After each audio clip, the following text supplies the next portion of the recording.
Hello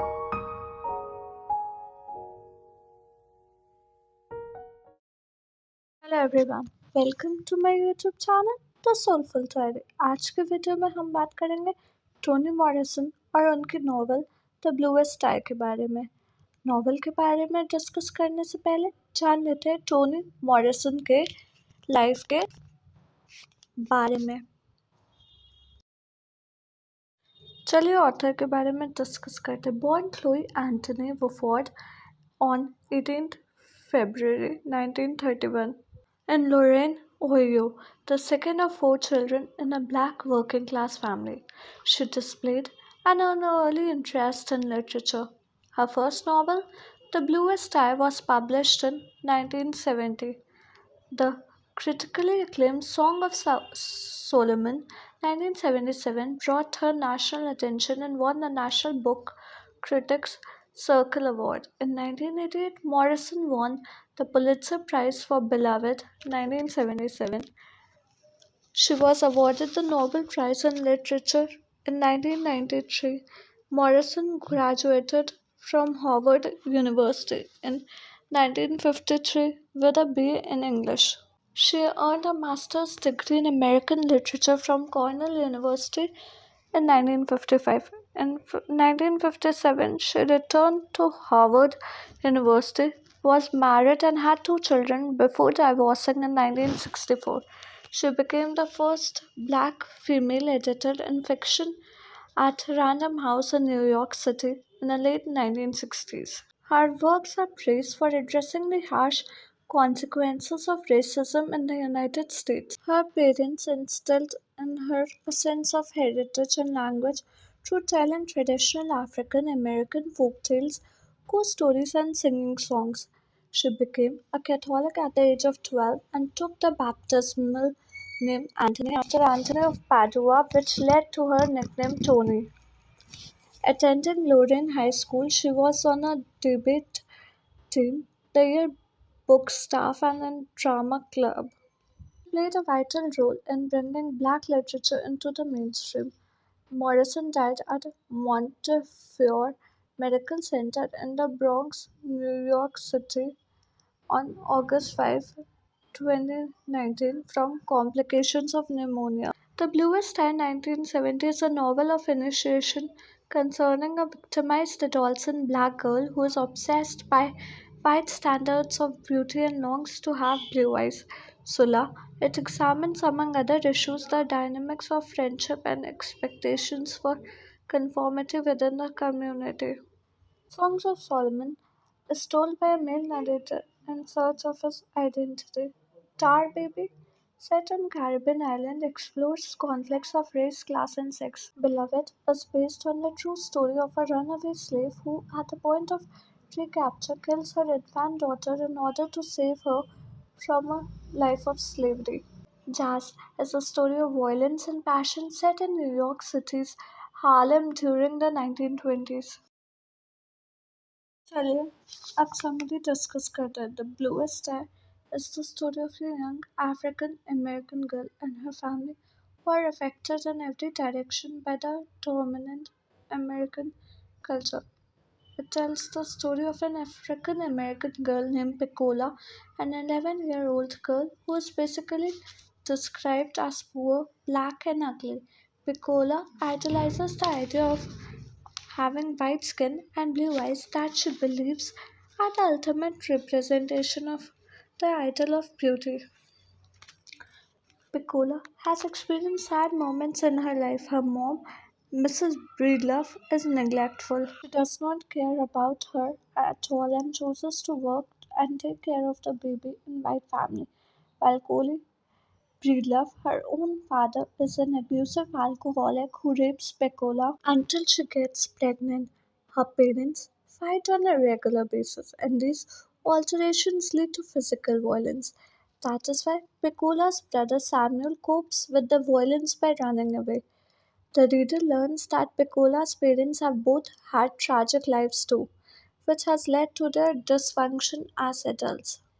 Her father, Coley Breedlove, was abandoned as a baby and later turned away by his father. Her father, Coley Breedlove, was abandoned as a baby and later turned away by his father after searching him out. During Coley's first sexual experience, two white men forced him and the girl he was with to continue the sexual act as they watched. Here, her mother, Mrs. Breedlove, has a lame foot and has always felt isolated and ugly. As a young woman, she loses herself in movies. Beautiful white actresses make her believe that she's ugly. Thus, in an act of desperation, Pecola visits Soaphead Church, who claims he can work miracles, and Pecola asks for blue eyes. Soaphead Church tricks Pecola into poisoning a dog he has long wanted to kill, stating that if the dog acts funny, it is a sign she will receive her wish. Characters Darlene, the first girl that Coley likes. She is pretty, playful, and affectionate. Emder, a quite elderly woman who serves as a doctor in the community where Coley grows up. She's tall, impressive, and she carries a hickory stick. Blue Jack, a co-worker and friend of Coley's during his boyhood. He is a kind man and excellent storyteller. Samson Fuller, Coley's father who abandoned Coley's mother when she got pregnant. He lives in Macon, Georgia, and in short, balding and mean. And Jimmy, the elderly woman who raises Coley, she's affectionate but physically in decay. Soaphead Church, born Elihu Micah White Tomb, he's a light skinned West Indian misanthrope and self declared reader, advisor, and interpreter of dreams. He hates all kinds of human touch with the exception of the bodies of young girls. He's a religious hypocrite. Junior, Geraldine's son, in the absence of genuine affection from his mother, becomes cruel and sadistic. He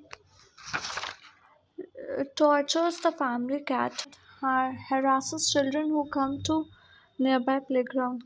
Geraldine, a middle-class black woman who, though she keeps house flawlessly and diligently, cares for the physical appearances of herself and her family, including her husband Louis and her son Junior.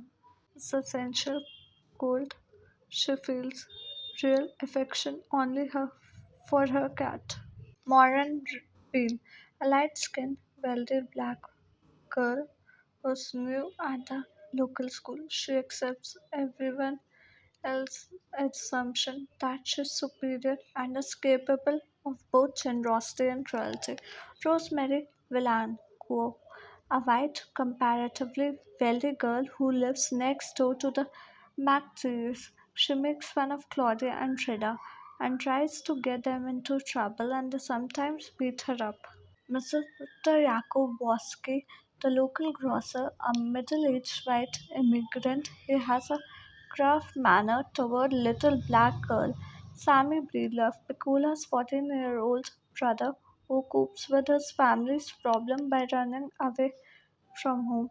His active response contrasts with Piccolo's passivity. Henry Washington, the McTeers boarder, who has a reputation for being a steady worker and a quiet man. Middle aged, he has never married and has a lecherous side. Mr. McTeer, Claudia's father, who works hard to keep the family fed and clothed, is fiercely protective of his daughters.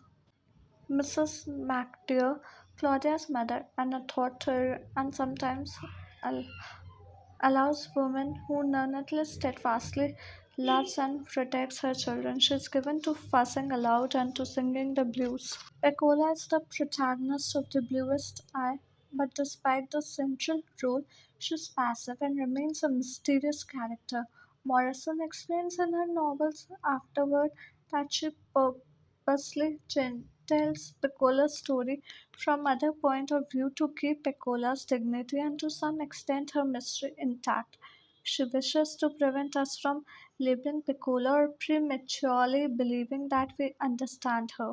Pecola is a fragile and delicate child when the novel begins, and by the novel's close, she has been almost completely destroyed by violence. At the beginning of the novel, two desires from the basis of her emotional life. First, she wants to learn how to get people to love her. Second, when forced to witness her parents' brutal fight, she simply wants to disappear. Neither wish is granted, and Piccola is forced further and further into her fantasy world, which is her only defense against pain of existence. She believes that being granted the blue wish that she wishes for world would change both how others see her and what she is forced to see. At the novel's end, she delusively believes that her wish has been granted, but only at the cost of her sanity. Piccola's fate is a fate worse than death because she is not allowed any release from her world. She simply moves to the edge of town where you can see her even now. Pecola is also a symbol of the black community's self hatred and belief in its own ugliness. Others in the community, including her father and mother and Geraldine, act out their own self hatred by expressing hatred toward her. At the end of the novel, we are told that Pecola has been a scapegoat for the entire community. Her ugliness has made them feel beautiful, her suffering has made them feel comparatively lucky, and her silence has given them the opportunity for speaking. But because she continues to live after she has lost her mind, Picola's aimless wandering at the edge of town haunts the community, reminding them of the ugliness and hatred that they have tried to repress. She becomes a reminder of human cruelty and an emblem of human suffering. Claudia narrates parts of the bluest sky, sometimes from a child's perspective and sometimes from the perspective of an adult looking back. Like Piccola, Claudia suffers from racist beauty standards and material insecurity, but she has a loving and stable family, which makes all the difference for her. Whereas Piccola is passive when she's abused, Claudia is a fighter. When Claudia is given a white doll she does not want, she dissects and destroys it. When she finds a group of boys harassing Piccola, she attacks them. When she learns that Piccola is pregnant, she and her sister come up with a plan to save Piccola's baby from the community's rejection. Claudia explains that she's brave because she has yet not learned her limitations. Most important, she has not learned the self hatred that plagues so many adults in the community. She's a valuable guide to the events that unfolds in Lorraine because her life is stable enough to permit her to see clearly. Her vision is not only blurred by the pain that eventually drives Cola into madness, her presence in the novel reminds us that most black families are not like Piccola's. Most black families pull together in the face of hardship instead of falling apart. Claudia's perspective is also valuable because it melts the child's and the adult's point of view. Her childish viewpoint makes her uniquely qualified to register what Piccola experiences, but her adult viewpoint can correct the childish one when it is incomplete. She's a messenger of suffering but also of hope. Kohli. He has experienced genuine suffering, having been abandoned in a junk. He was a baby, having suffered humiliation at the hands of white men. He is also capable of pleasure and even joy in the experience of eating a watermelon or touching a girl for the first time. He is capable of violence, but he is also vulnerable, as when two white men violate him by forcing him to perform sexually for their amusement, and when he defecates in his pants after encountering his father, he represents a negative form of freedom. He is not free to love and he be loved or to enjoy full dignity, but he is free to have sex and fight and even kill, and is free to be indifferent to death. He falls apart when this freedom becomes a complete lack of interest in life, and he reaches for his daughter to remind himself that he is alive. Pauline, Piccola's mother, who believes that she is ugly, this belief has made her lonely and cold. She has a deformed foot and sees herself as the martyr of a terrible marriage. She finds meaning not in her own family but in romantic movies and in her work caring for a wall to do white family. Frida, Claudia's 10 years old sister who shares Claudia's independence and stubbornness because she's closer to adolescence. Frida is more vulnerable to her community's equation of whiteness with the beauty. Frida is more knowledgeable about the adult world and sometimes braver than Claudia.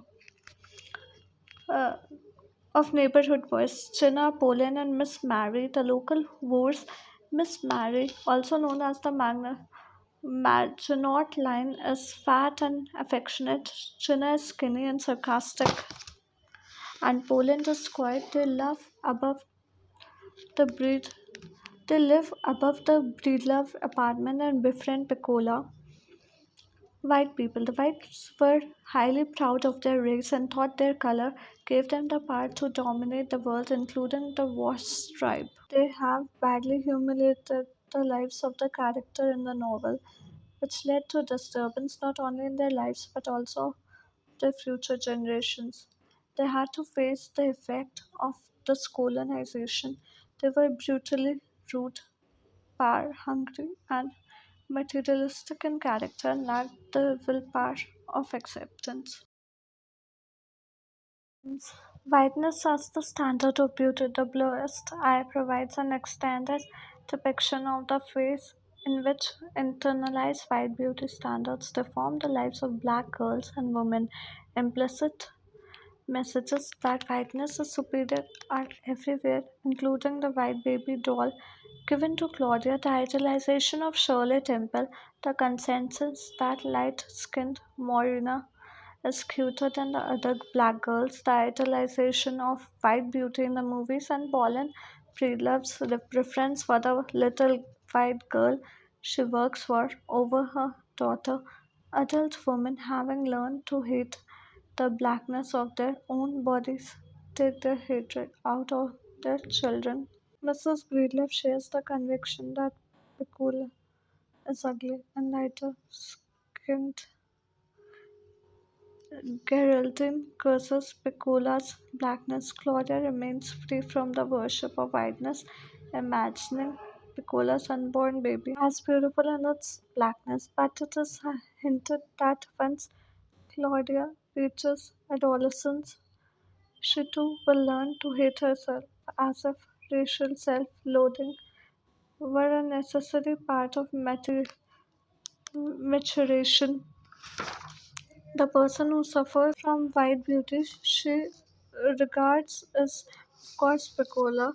She connects beauty with being loved and believes that if she possesses blue eyes, the cruelty in her life will be replaced by affection and respect. This hopeless desire leads ultimately to madness, suggesting that the fulfillment of the wish for white beauty may be even more tragic than the wish to impulse itself. Seeing versus being seen. Piccola's desire for blue eyes, while highly unrealistic, is based on one correct insight into her world. She believes that the cruelty she witnesses and experiences is connected to how she is seen. If he had beautiful blue eyes, Piccola imagines people would not want to do ugly things in front of her or to her. The accuracy of this insight is affirmed by her experience of being teased by the boys when Moran comes to her rescue. It seems that they no longer want to behave badly under Moran's attractive gaze. In a more basic sense, Piccola and her family are mistreated in part because they happen to have black skin. Piccola indicates that she wants to see things differently as much as she wants to be seen differently. She can only receive this which, in effect, by binding herself, Piccola is then able to see herself as beautiful, but only at the cost of her ability to see accurately both herself and the world around her. The connection between how are seen and what one sees has a uniquely tragic outcome of a pair of stories. The Bluest has not one story but multiple, sometimes contradictory, interlocking stories. Characters tell stories to make sense of their lives. Uh, These stories have tremendous power for both good and evil. Claudia's stories in particular stand out for their affirmative power. First and foremost, she tells Piccola's story, and though she questions the accuracy and meaning of her version to some degree, her attention and care redeem the ugliness of Piccola's life. Furthermore, when the adults describe Piccola's pregnancy and hope that the baby dies, Claudia and Frida attempt to rewrite the story as a hopeful one, casting themselves as saviors. Finally, Claudia resists the premise of white superiority, writing her own story about the beauty of blackness. Stories by other characters are often destructive to themselves and others. Story Pollen Breedlove tells herself about her own ugliness, reflecting her self hatred, and the story she tells herself about her own martyrdom reinforces her cruelty towards her family. Soaphead Church's personal narratives about his good intentions and his special relationship with God are pure hypocrisy. Stories are as likely to distort the truth as they are to reveal it. While Morrison apparently believes that stories can be redeeming, he is no blind optimist and refuses to let us rest comfortably in any one version of what happened. Sexual initiation and abuse to a large degree, the Bluest ties about both the pleasures and perils of sexual initiation. Early in the novel, Pecula has first menstrual period, and towards the novel's end, she has her first sexual experience, which is violent. Frida knows about and anticipates menstruating, and she is initiated into sexual experience when she is folded by Henry Washington. I told the story of Chloe's first sexual experience, which ends with two white men force him to finish having sex while they watch. The fact that all of these experiences are humiliating and hurtful indicates the sexual coming of age is fraught with peril, especially in an abusive environment. The most blatant case in Kohli's rape of his own daughter, Piccola, which is a sense of repetition of the sexual humiliation Kohli experienced under gaze of two roses fights. Frida's experience is less painful than Piccola's because her parents immediately come to her rescue. Rita's experience is less painful than Piccola's because her parents immediately come to her rescue, playing the appropriate protector and underlying by way of contrast the extent of Kohli's crime against his daughter. But Frida is not given information that lets her understand what has happened to her. Instead, she lives with a vague fear of being ruined like the local prostitutes. The prevalence of sexual violence in the novel suggests that racism is not the only thing that distorts black girlhoods.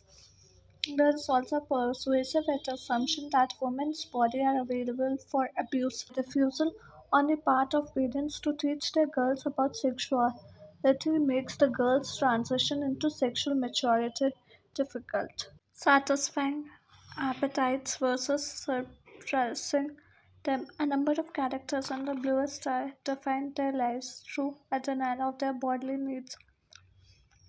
Geraldine refers cleanliness and order to the messiness of sex, and she's emotionally frigged as a result. Similarly, Paulette prefers cleaning and organizing the home of her white employers, expressing physical affection towards her family.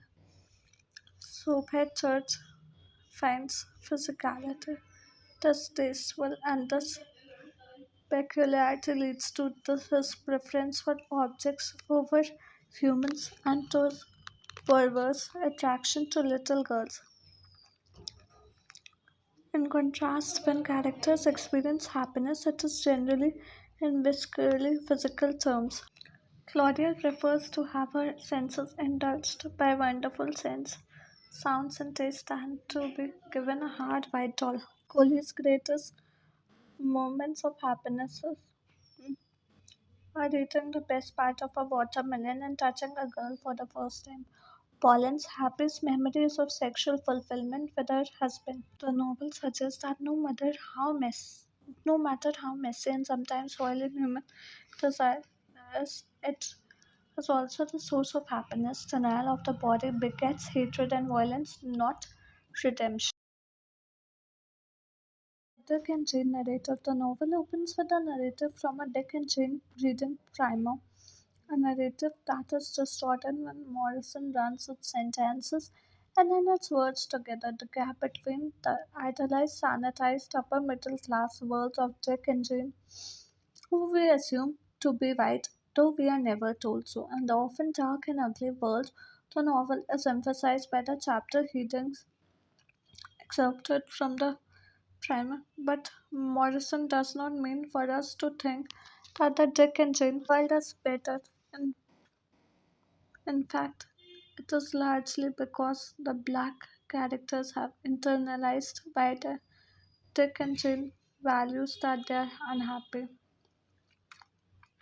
In this way, the Dick and Jane narrative and the novel are in a commentary on each other. Seasons and nature. The novel is divided into four seasons, but is pointedly refuses to meet the expectation of these seasons. For example, spring, the traditional time of rebirth and renewal, reminds Claudia of being whipped with new switches. This is the season when Piccola is raped. Piccola's baby dies in autumn, the season of harvesting. Morrison uses natural cycles to underline the unnaturalness and mystery of her character's experiences. To some degree, she also questions the benevolence of nature, as when Claudio wonders whether the earth itself might have been unyielding to someone like Piccola. Whiteness and color in the novel. Whiteness is associated with beauty and cleanliness, particularly according to Garden Mrs. Breedlove, but also with the sterility. In contrast, color is associated with happiness, most clearly in the rainbow of yellow, green, or and purple memories. Paul and Breedlove sees when making love with Cody. Morrison uses this imagery to emphasize the destructiveness of the black community's periphery of whiteness and suggests that vibrant color, rather than the pure absence of color, is a stronger image of happiness and freedom. Eyes and vision. Piccola is obsessed with having blue eyes because she believes that this mark of conventional white beauty will change the way that she is seen, therefore, the way that she sees the world. There are continual references to other characters' eyes as well. For example, Mr. Yakubowski's hostility to Piccola resides in the eyes and vision. Piccola is obsessed with having blue eyes because she believes that this mark of conventional white beauty will change the way that she's seen and therefore the way that she sees the world. There are continual references to other characters' eyes as well. For example, Mr. Yakubowski's hostility to Piccola resides in the blackness in his own eyes as well as in his inability to see a black girl. The motive underlines the novel's repeated concern. Hostility to Pekala resides in the blackness in his own eyes as well as in his inability to see a black girl. This motive underlines the novel's repeated concern for the difference between how we see and how we are seen, and the difference between superficial sight and true insight. Dirtiness and cleanliness. The black characters in the novel who have internalized white middle class values are obsessed with cleanliness. Geraldine and Mrs. Breedlove are excessively concerned with the house cleaning. True, Breedlove cleans only the house of her white employers, as if the Breedlove apartment is beyond her help. This fixation on cleanliness extends into the woman's moral and emotional quest for purity, but the obsession with the domestic and moral sanitation leads them to coolness and contrast. One mark of Claudia's strength of character is her pleasure in her own dirt, a pleasure that represents self confidence and a correct understanding of the nature of happiness. Symbols. The house. The novel begins with a sentence from a Dick and Jane narrative. Here is the house. Homes not only indicate socioeconomic status in this novel, but they also symbolize the emotional situation, values of the characters who inhabit them. The breed love apartment is miserable and decrepit, suffering from Mrs. Breedlove's preference for her employer's home over her own, and symbolizing the misery of the Breedlove family. The McTeer house is drafty and dark, but it is carefully tended by Mrs.